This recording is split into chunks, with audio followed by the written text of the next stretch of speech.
बिस्मिल्लाहिर्रहमानिर्रहीम बिस्मिल्लाहिर्रहमानिर्रहीम अल्हम्दुलिल्लाहि रब्बिल आलमीन वस्सलातु वस्सलामु अला सय्यिदिल मुरसलीन अम्मा बअद फ़अऊज़ु बिल्लाहि मिनश्शैतानिर्रजीम बिस्मिल्लाहिर्रहमानिर्रहीम। अल्हम्दुलिल्लाह, आज हम हज बदल के मौजू पर बात करेंगे। हज बदल क्या होता है?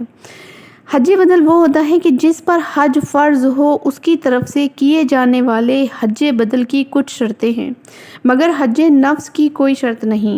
ये तो ईसाल सवाब की एक सूरत है, और ईसाल सवाब फ़र्ज़ नमाज और रोज़ा, हज, ज़कात, सदक़ात, खैरात वग़ैरह तमाम आमाल का हो सकता है।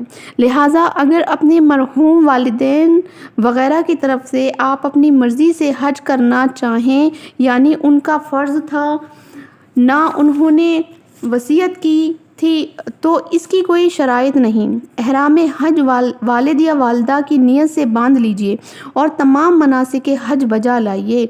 इस तरह फ़ायदा ये होगा कि उनको एक हज का सवाब मिलेगा और हज करने वाले को बहुक्म हदीस 10 हज करने का सवाब अता किया जाएगा।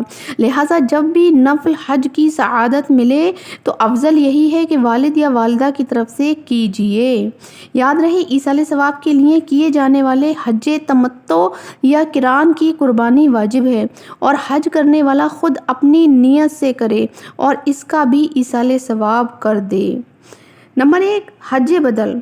जो हज बदल करवाता हो उसके लिए ज़रूरी है कि उस पर हज फ़र्ज़ हो चुका हो, यानी अगर फ़र्ज़ ना होने के बावजूद उसने हज बदल करवाया तो फ़र्ज़ अदा ना हुआ। यानी बाद में अगर उस पर हज फ़र्ज़ हो गया तो पहले हज बदल किफ़ायत ना करेगा।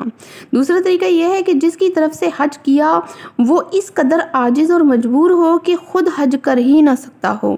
अगर इस काबिल हो कि ख़ुद हज कर सकता हो तो उसकी तरफ से हज बदल नहीं हो सकता। तीसरा मसला यह है कि वक्त हज से मौत तक उज़्र बराबर बाकी रहे, यानी हज बदल करवाने के बाद मौत से पहले पहले अगर ख़ुद हज करने के काबिल हो गया तो जो हज दूसरे से करवा लिया था वो नाकाफ़ी हो गया।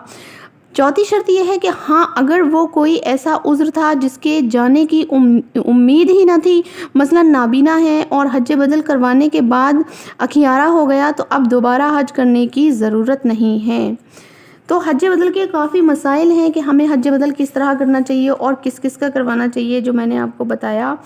फरमाया जाता है कि हज बदल यानी वसीयत करने वाले ने इस साल किसी को हज बदल के लिए मुकर्रर किया, मगर वो इस साल ना गया, साल आइंदा जाकर अदा किया तो अदा हो गया, उस पर कोई जुर्माना नहीं होगा, हज बदल उसका अदा हो जाएगा। हज बदल की काफ़ी सारी सूरतें हैं जो हम मुफ्तियाँ इकराम से, उलमा इकराम से पूछें तो इंशाल्लाह वो हमें बता देंगे।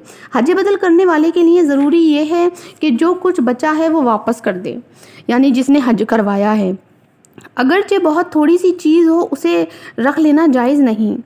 भेजने वाला उसको वकील कर दे कि जो कुछ हम बच जाए वो हम आपको हिबा करते हैं, बतौर तोहफ़ा आप ले सकते हैं।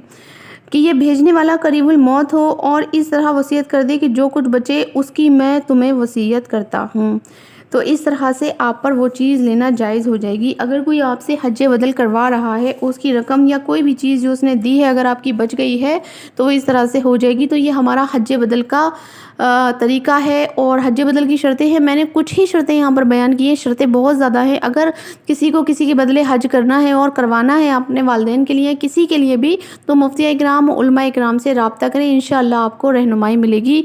अल्लाह तबारक तआला हमें सही इल्म दीन सीखने की तौफीक अता फरमाए।